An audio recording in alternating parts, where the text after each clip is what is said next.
जिला अनंतनाग के पहाड़ी इलाका रेन लारनो के लोगों ने शिकायत की है कि इलाके में एनिमल हस्बेंड्री न होने की वजह से उन्हें मुश्किलात का सामना है।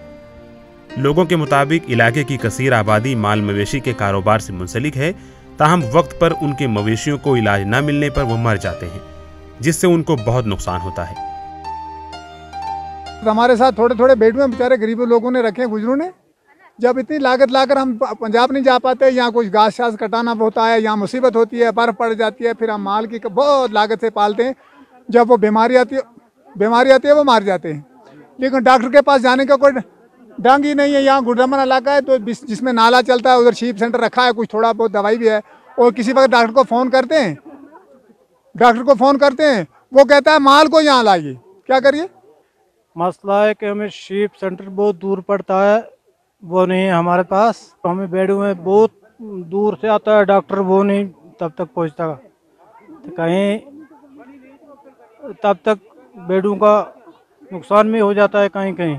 यहाँ से बहुत दूर है, तकरीबन 5-6 किलोमीटर गुड़ीद्रमन कहते हैं उसको, वहाँ पे जाना, नाले के पार जाना पड़ता है।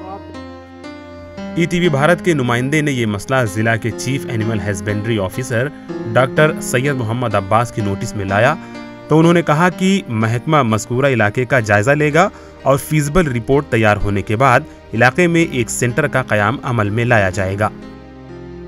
सेंटर खोलना कोई आसान बात है, सेंटर चलाना तो बहुत मुश्किल है। खोलना तो आसान है, लेकिन फिर उसको चलाना है, आगे उस सेंटर को कायम रखना है, स्टाफ का भी देखना पड़ता है। तो इसके लिए उन लोगों को मैं आपके माध्यम से यही बात बताना चाहता हूँ कि वो हमारे पास आए, हम उनको डायरेक्ट करेंगे, फिजिबिलिटी रिपोर्ट तैयार किया जाएगा। तो when that fulfil the criteria, अगर पैरामीटर्स फुलफिल हो जाते हैं तो हम आसानी से वहाँ सेंटर खोलेंगे। उसकी कोई अब देखना ये होगा कि रेन लारनो के लोगों को कब शीप हस्बेंड्री सेंटर मिलेगा। ईटीवी भारत के लिए कोकरनाग से दीन इमरान की रिपोर्ट।